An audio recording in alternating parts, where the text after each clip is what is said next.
Karpaty. Divoké srdce Európy. Od rumunských dolín až po slovenské hrebene sa tiahne prastarý les. Miesto, kde stále žije väčšina karpatských medveďov, stovky vlkov a rysov. Kedysi šelmy obývali celý kontinent. Cielená likvidácia a lov však výrazne znížili ich stavy, a to až do tej miery, že z väčšiny kontinentálnej Európy vymizli úplne. Slovensko je jednou z mála krajín, kde ich príbeh prežil. A tak tu rys, vlk i medveď pretrvali od čias poslednej doby ľadovej. Boli tu, keď územie osídlili prví ľudia. Boli tu s našimi starými rodičmi a sú tu dodnes.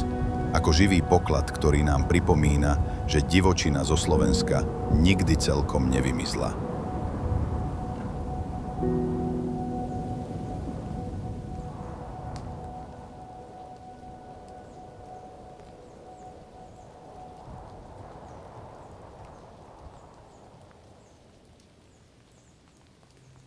Monitoringu a výskumu veľkých šeliem sa venujem prakticky celý svoj kariérny život. Je priam neuveriteľné, že v našich lesoch je stále možné stretnúť všetky 3 druhy veľkých šeliem. Ja som sa však zameral na ochranu rysa ostrovída. Je to fascinujúce zviera, je to tiger Európy a duch karpatského lesa. Sám mám niekoľko osobných skúseností, napríklad keď sme stopovali rysa vo vysokom snehu. Ako som ho sledoval, zistil som, že rys sa vrátil späť do mojich vlastných stôp. Využil ich, aby sa mu kráčalo ľahšie. Myslel som si, že ja sledujem jeho, no v skutočnosti on sledoval mňa. Presne takto rysy fungujú. Neboja sa nás, no vyhýbajú sa rušeniu. Som presvedčený, že väčšina ľudí už v prírode rysa stretla, len o tom nevie. Rys im nedal o sebe vedieť, len ich v tichosti pozoroval.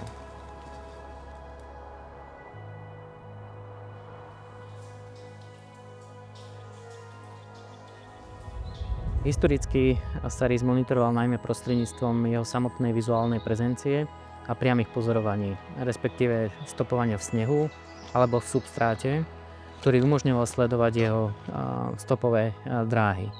Aktuálne však používame kombináciu viacerých metód, a to najmä monitoring pomocou fotopascí, telemetrický monitoring a genetický monitoring.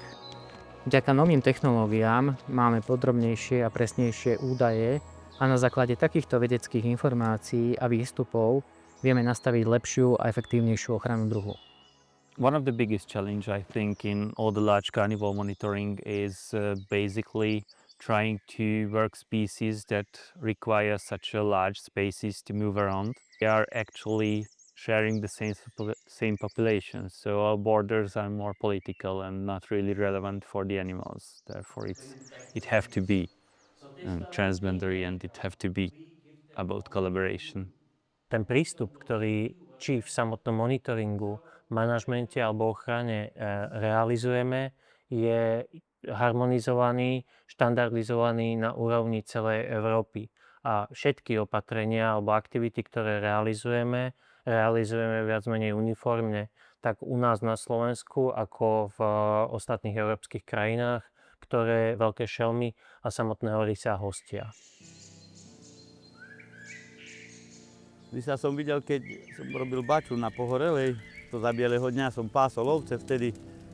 Ovce pekne sa pásli, ale zrazu pes začal mi vrčať, a čo vrčí?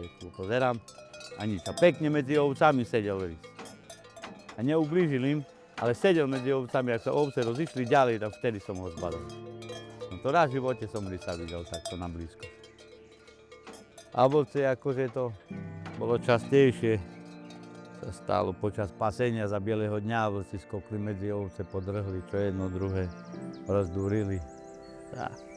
Ja nemám proti vlkovi nič, pokiaľ, že si zoberie jednu, nažerie sa, ale trhol nám 18 kusov a 32 v priebehu mesiaca nám potom ešte na pohryznutie vykapali. Vtedy to bol čas, kedy vlčice vyvádzali mladé a učila ich loviť. V podstate zadrhla a nechala, už chytala druhú. Lebo pokiaľ si ulovia jednu, tak hovorím, ten vlk patrí do tej prírody a aj tie ovce sú v nejakej symbióze, musia spolu nažívať. Ale už pokiaľ vám urobí takú väčšiu škodu, tak už je to také bolestnejšie ekonomického hľadiska. No človek s tým ráta, keď celý život takto žije v lese, po lesoch, kade, tade, s tým počíta. V oblastiach, ktoré sú prirodzenými biotopmi veľkých šeliem, je potrebné rátať aj samozrejme s nejakým predačným tlakom zo strany veľkých šeliem na chované stáda. Preto je dôležité využívať preventívne opatrenia, ako sú napríklad elektrické ohradníky, pastierské psy a samotní pastieri. Je nesmierne dôležité riešiť túto problematiku veľmi systematicky a konzistentne. V rámci Európy vidíme, že sa k tejto problematike pristupuje rôzne. To znamená, že v niektorých krajinách, ako napríklad v susednom Česku, štát podporuje preventívne opatrenia a následne aj kompenzačné schémy. Naopak, na Slovensku máme schválenú pomerne striktnú vyhlášku, ktorá nám určuje povinné preventívne opatrenia. To znamená, ak dôjde k škodám spôsobenými veľkými šelmami na hospodárskych zvieratách alebo plodinách, tieto môžu byť farmárom preplatené v rámci kompenzačnej schémy. Ak však farmár nevyužíva predpísané opatrenia, nárok na odškodnenie mu nevzniká. Najväčším problémom však zostáva, že farmárov nejako systematicky ani finančne podporujeme v tom, aby svoje stáda chránili viac a efektívnejšie.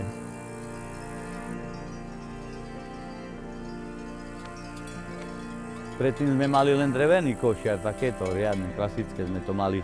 No a akože bolo to dobré, hej, jedna vec, bolo to dobré, ale nebolo to také účinné ako tieto elektrické. Predsa len toto, no tá elektrika to trošku aj odpudí tú zver. Odcelí, čo sa týka tých oplotkov, nemali sme útok v oplotku, lebo stále iba vonku na paši. V kombinácii tých oplotkov, psov a týchto pastierov, tak to funguje na dobrej úrovni.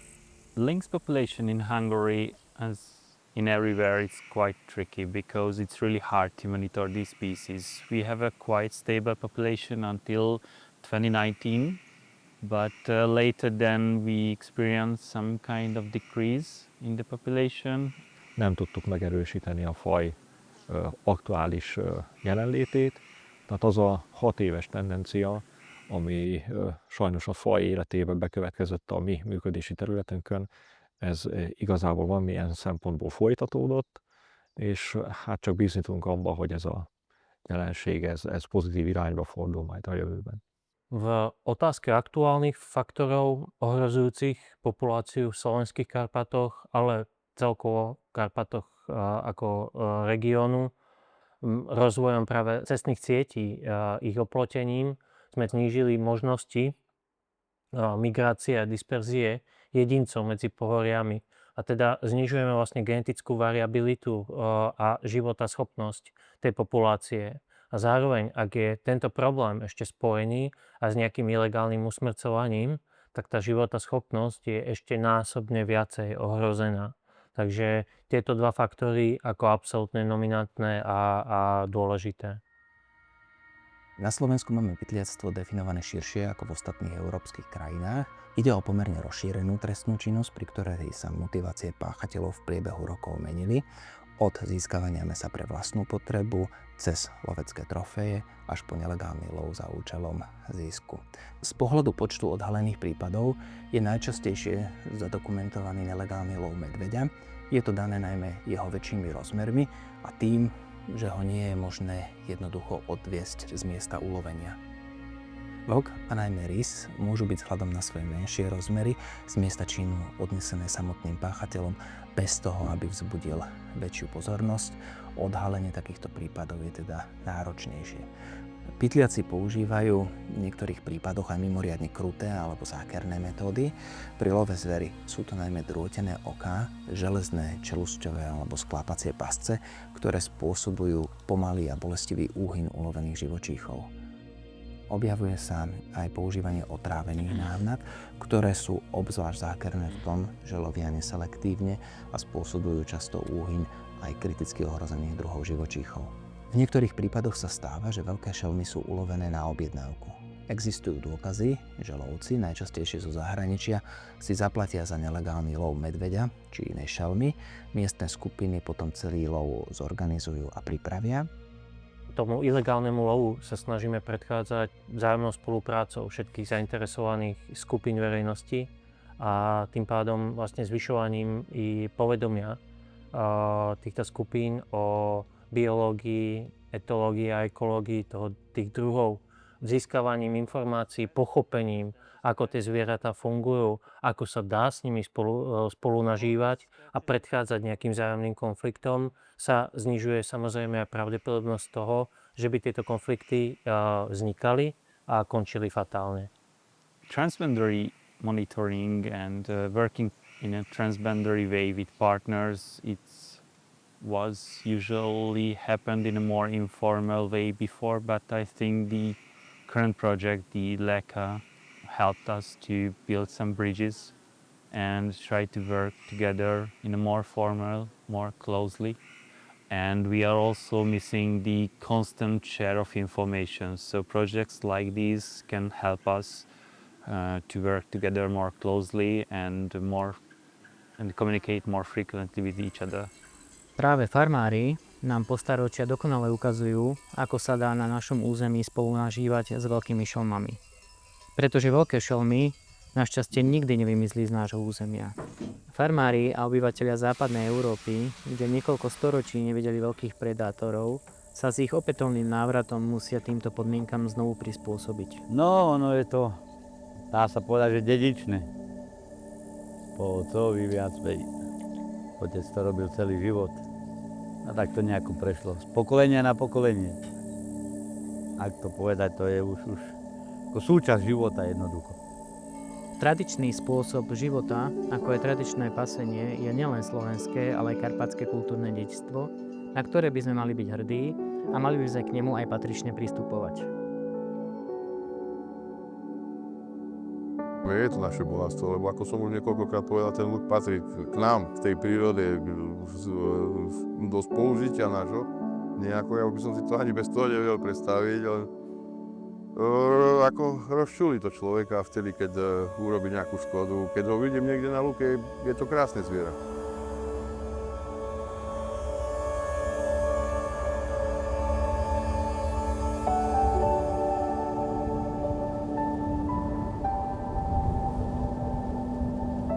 Veľké šelmy patria k našim horám tak prirodzene, ako stromy či rieky.